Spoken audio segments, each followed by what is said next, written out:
In a large part of social consciousness today, at least in a certain sector, there seems to be a quote unquote gender war from masculine and feminine, and there seems to be like a social struggle to figure out or understand what masculinity and what femininity is in modern era where you don't necessarily have to be a 6 foot athletic male to go hunting every day.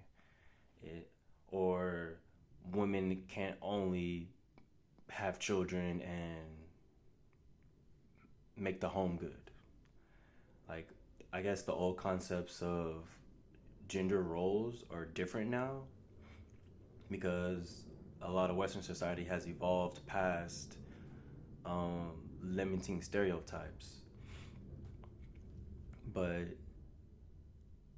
just from like the social consciousness in the West, how it is today, if you use the axiom above so below, as above so below, you can kind of see there is a shift in social consciousness to understand something, and that understanding eventually will lead us to a greater revelation of what gender actually is, not just on an earth level, but hopefully eventually on a mental level and then a spiritual level. So on earth as below, like masculinity has always seemed to be a very aggressive thing. Go out and go get it done, no matter the cost.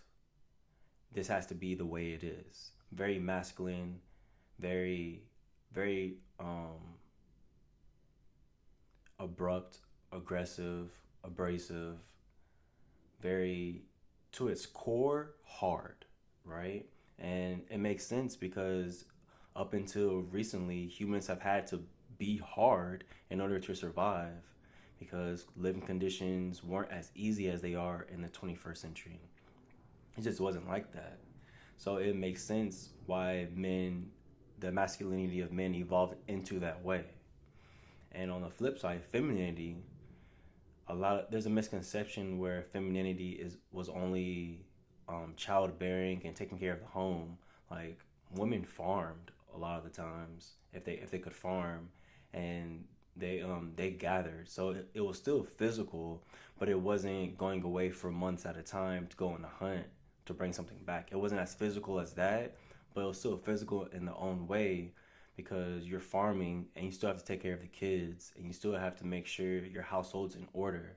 So if you think about like historically, women have always been um, more socially adept, not because they were talking to a lot of people, but because they had to multitask in small increments of the day to get things done. Whereas males, historically, they've been pretty much like one track minded. Like this is what I'm gonna do, and I'm gonna stick to it, and then go to the end. Now, eventually, you started having like different people in history, males, become um, multi-track minded, and they started doing multiple things. And femininity still was at the edge of at least Western history as less than or underneath or in subservience to. But if you think about it, when you're a child growing up, it's femininity that nurtures you to a certain degree. And of course, you need the masculine aspect as well once you get to a certain level to balance you out. But in the Western society, we place too much emphasis on masculinity and not enough on femininity. So if masculinity is at a 10, well, if masculinity is at a 9, we put femininity at a 1 as if it's less than, when really masculinity should be 5 and femininity should be 5. The what the woman has done and what the male has done are both equal parts to a society that needs to grow. They're both equal. But for some reason, um, what they call the patriarch wanted to put women under men. And to be honest with you, I think that has a lot to do with sexuality. I think sexuality made it like that because I think historically men that had power had women, right? But at the same time, even men that had power but couldn't please women, the woman would still look to get pleased. Like the sexual revolution in the '60s uh wasn't just a '60s thing. Like women have always been sexual, like that's always been a part of their nature. And to think that's not true is kind of strange if you just think about it. And even kings that had harems with virgins, why do you think that is? Because they wanted clean women? No, it's because they wanted their women to only have experienced them. Because when the masculine sexuality into the into the feminine sexuality, the ego that's attached to the masculinity does feel different when that happens. And I'm sure the feminine sexuality feels different when they get a certain type of masculine ego that goes inside of them. Like it, there's something happens within our egos that says this is really good or this is really bad or this is okay. And I think that idea of having all this power and having all this money or gold, but still not being able to have your woman look up to you as a king on every single level, I think that like mess with their minds because you gotta remember at that time, I'm pretty sure like kings and dukes and all these people were 100% self-centered. They only wanted to do what they wanted to do. They only wanted to be looked up at a certain way. And if you didn't treat me the way I felt I should be treated, I'm gonna kill you. And that was law. But as time progressed and the sexual revolution and the Western world started to spread, you could see the difference in between men and women and how women were progressing in society and how men progress in society. In the 21st century now, it seems like men are taking the back seat and women are going further within society. But if you think about it, society is a woman's playground. Like she's always been in society. She's the one that birthed society because when the men were out hunting, what was she doing? She was in the village. She was in society. So society has been built by a woman, and well, not by a woman, by femininity, because to be social, to exchange ideas and exchange concepts and communicate, that's a feminine thing, because you're giving something to receive something, right? So a feminine aspect is to take in, but in order to take in, you have to have space.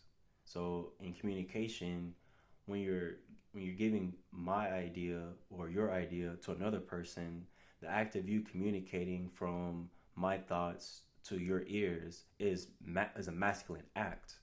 But that masculine act came from femininity because you had to think about it and you had to be inside of you in order for it to be manifested into thoughts and into words to push out. And women have always been on the leading edge of that because they've always been in society. And men have only been in society for brief points in history when they weren't at war or they weren't hunting. And they were only there for a certain amount of time until they built themselves up enough so they didn't have to go out anymore. They sent other people out. But even the kings or the village leaders, the men that were stayed in society, even even then, they were still in a way had to learn and understand society as it ran. And the running of society was by women. It may not have been women calling the shots, but for a long period of time, women have made the village and made the home, made the civilization what it was. the the act of in today thinking, we think of a man gets all these things to have a woman, right? Well, it was the same thing back then, except for the woman already had what her father had, and if she was a good woman, she worked. She did multiple things around the house, farming, um, animal work, and different things, and scavenging for different things to make the house better. So then when she got married and she went to her husband's house, she would do the same thing there. And what we call homemaking is society, but just on a smaller scale. Because it's the woman that's going to go to the other wife to see what they have and see what they're doing, and to see if they're doing better or they're doing worse, and how they can do better or how they could do worse. Like, we're thinking women as, like, in Western society, we think women as dumb and ignorant, and they're not trying to do better. Like, I'm sure there were women that were intelligent. You see what I'm saying? And they were so intelligent that they hid their intelligence but did very intelligent things. And then the men just took credit for it. Cause, like, think about it. That's how it is today in a various amount of ways. So, like, I'm saying all of this, like, rough history, to kind of point out that femininity is important, and it's just as important as masculinity. But now I'll kind of get away from, like physical gender, and kind of go with the aspects of masculinity and femininity, because this is where, like, things get very interesting. So the way I see it and understand femininity and masculinity, femininity is darkness, masculinity is light, right? Femininity is negative, masculinity is positive. And I get that from a various amount of ways, but one of the ways is how humans reproduce. A man goes inside of a woman. You see what I'm saying? So a masculine principle goes inside a feminine principle.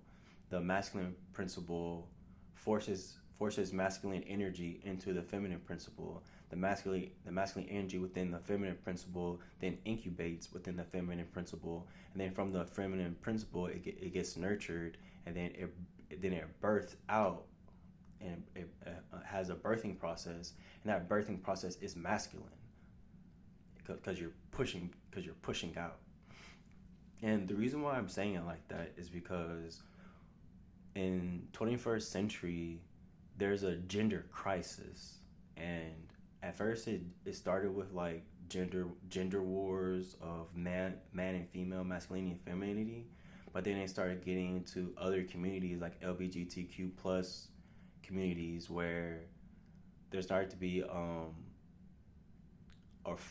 or it started to be a showcase of more queer people in the front of the line, so to speak, in the mainstream media constantly. And a lot of traditional masculine men were confused at a man being feminine. And as as it's progressing, you see more and more men being feminine. Now, at first, for a traditional person, this is a very strange thing. But if you think about evolution, it kind of has to be that way, because you have to get to a point to where the masculine and feminine balance each other out. You have to get to a point to where two things equal each other, and when two things equal each other, that's when you get to a golden age, or you get to balance. And then once you get to that balance, then it starts teetering the other way. So we're obviously leaving a masculine civilization, but we're going to be going into a more feminine civilization. And it's not that women will rule the world. It's just that more people will become softer because the pendulum is swinging. Now, if you understand alchemy, and you understand transmutation, the social consciousness that's being bombarded with feminine energy, whether it be from PC culture or just people's perspectives, or what they're teaching children in school, that energy is gonna swing one way and swing the other way. So as a energy keeps swinging one way and the other way, each generation of kids are gonna feel a little bit more of this energy than the other energy, a little bit more feminine energy than the masculine energy. And for generations, it's gonna be like that until the pendulum starts swinging the other way, and the feminine parents are gonna start having more masculine children. And eventually, it's gonna get like that until the femininity is brought down and the masculinity is brought up, and the masculinity is brought down, the femininity is brought up, until there's a balance of masculine and femininity. The balance of masculine and femininity is the understanding of the human, because a human isn't just one thing, it's a alchemical mix of multiple things. You get your physical body, you have your emotional body, you have your mental body, you have your solar body, you have your spiritual body, and then you have the social consciousness that you're in, which is the ego, and then you have the divine ego. Then you have the ego that's separated within this world, which is the lower ego. Then you have the ego that's within your mind, which is the higher lower ego. Then you have these different aspects of the higher lower ego and the lower ego into society, and how society views that, and it keeps going. All of those are worlds, but those worlds are bodies, or how we're seen, or perspectives, or understandings. Each person, whether it be a man or a woman, right? Each person holds equal opportunity to be masculine and feminine, right? But unfortunately, we don't see it like that. We see it, a man has to be masculine and a woman has to be feminine. But now we're starting to see that men could be feminine and women could be masculine. And of course, the changing of time is going to cause a chaotic social rift, because people want things to stay the same, but things are not going to stay the same. Nothing ever does. The problem is, well, I want to say it's a problem, it's just in its infancy. When ideas are in its infancy, there's always a lot of chaos with it. I want to call it a problem, but I do think it is a problem, but it's not a problem because of what it is. So the problem is the masculine males are becoming too feminine, and then the feminine females are becoming too masculine. Now, that's not a problem within itself, but that is a karmic problem, because you gotta think about it. If you're born masculine, right, but your feminine energy is too high, what are you doing karmically? Like karmically, what's happening? Either karmically, multiple past lives or multiple future lives, you've been overly masculine, so now you have to balance that out. Or two, we're being taught to be overly feminine, and then that's misdirecting our karmic path. Now, I can't decide for each person what that is, but those two scenarios are very important when it comes to spirituality, because what society believes is what a lot of people do, and that's a very dangerous thing. A very dangerous thing. So the basic construction of the human is the physical body, right? Whether it's a man or it's a woman, the physical body itself is masculine, because it interacts with this world and it is a tool to be used, right?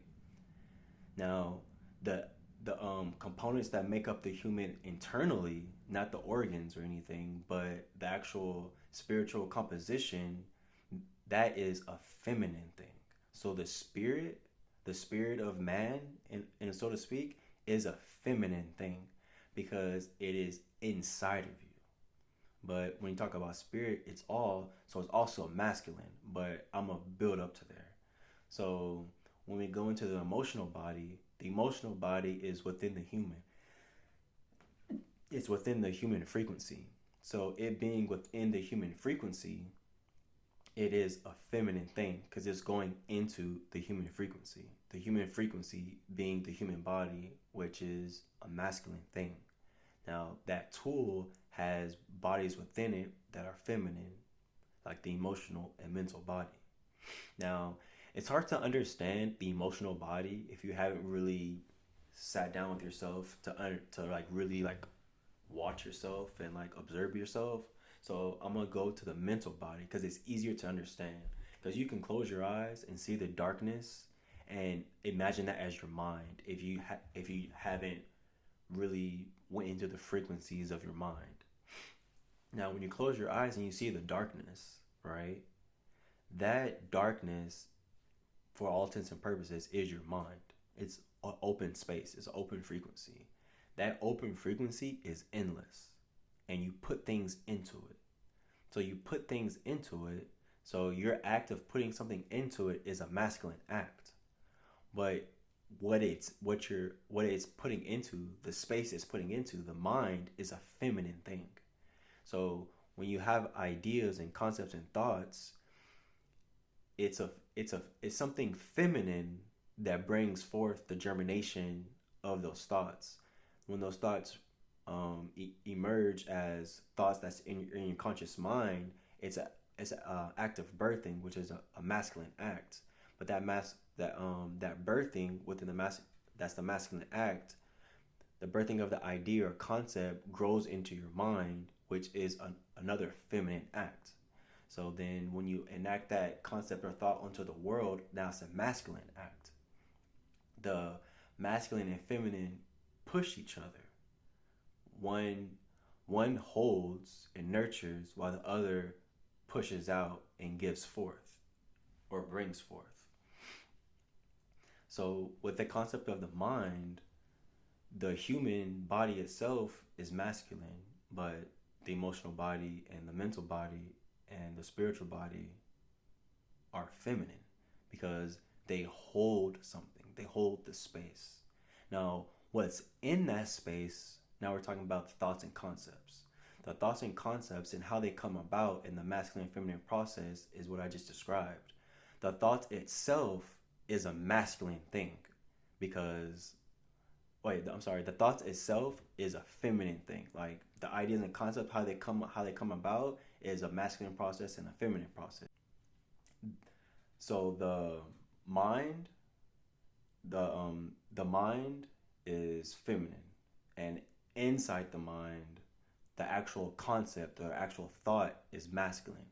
It's masculine because it is inside your mind. It's birthed inside of your mind from the masculine and feminine process. And as it's in your mind, it's a physical thing. It's a mentally physical thing. It's a mental thing. But we gotta think about thoughts as not invisible things, but as forms. That form is masculine. All form is masculine. So that thought form being masculine, once it goes back into your mind, once that masculine thought grows and expands, now it becomes feminine. It becomes feminine because that masculine concept became a seed. It was already a seed, then it grew into an idea, then it was masculine, and then that masculine idea grew into a seed, so it became feminine, and then that feminine idea brought a bigger concept. Then that concept became a multi-concept structure, and it keeps going through the masculine feminine process. Similar to the understanding of human nature. Humans just at this point in time just can't sit down and think and get things done. You have to enact something. You have to do something. You have to move something in order for it to get done physically. So you have to use your mind you have to use the feminine process of the mind to think about doing something, and then you have to enact that thought, which is a masculine principle. So when women in today's society are saying to be more masculine, it's because they just don't sit down and do nothing and just be there. Now they have opportunity to partake in the world more free, in a more free sense, so they can get things for themselves, do things for themselves, and be better on their own accord. Now, men on the other hand, the the idea and the traits of doing things in the world should come easy to them. But like I said before, the problem is that when you're too masculine, it's seen as aggressive. It's seen as violent. But you have to understand from like a male's point of view, it's not violent or it's not destructive in his eyes. It's self understanding. But since the world is so much softer than what it's been, that a young boy going to school can't roughhouse, can't play in the way that he sees it in his mind. So he has to tone down what his natural instincts are from his spiritual lineage and his physical DNA lineage, and say, hey, we don't do that here. We do this. And all the ways that they convert children into fitting into society is a feminine way. Now, it's feminine because femininity is easier to control in a masculine run society. So if you have if you have five kids and one kid continuously fights and doesn't conform, you have four other kids that conform. Well, eventually it's gonna get to a point to where those four kids are gonna be under that one kid if he keeps progressing his mind, he's progressing his thoughts, his concepts, and he keeps enacting physically on the world and gets more skilled at it. He's gonna be the manager or the superior to the other ones because they only do what they're told, and this other one he goes outside the box and does more. Now, I'm not saying that only for little boys. It's like that for girls too. Because if girls are only taught to be quote unquote feminine and not stand up for themselves, then they get ran over and they get put in the category of sheep, and they get a lot of times led astray, which is why you have a lot of women not wanting to be with men because there's not a lot of men that understand the gender balance within themselves in order to enact in the world and be masculine, but still have thoughts and compassion and be feminine as well. So the understanding that we have to have as growing spiritual people is that you're both masculine and feminine, and there's thought processes and emotional understandings and different amalgamations of your being that are masculine and feminine, and go through processes that are both masculine and feminine. Like, in a sense, we're androgynous spiritually, but physically we have a gender. But just because physically we have a gender doesn't mean we have to only do that principle of the gender. Because remember, social consciousness is going to dictate what God or what the higher beings are telling us, because they're giving us this type of energy for a reason, and people are pushing this energy for a reason. And I believe the reason is so we can balance out the masculine and feminine forces. Now, how that looks in 100 years is going to be completely different from what it looks like in 500 years. But as long as we understand through our lifetimes and through our spiritual lineages that the world has to be ruled by masculinity, the world has to be ruled by femininity, and it has to keep doing that until it's balanced, then eventually we'll get to a point of understanding. Which is why I kind of make this channel, is because we have to understand that in order for the world to become more spiritual, there has to be more people with spiritual understanding. And people with more spiritual understanding are going to be more able to accept and have compassion in their timeline to understand, like, hey, this is happening for a greater good. So how can I interact with this world?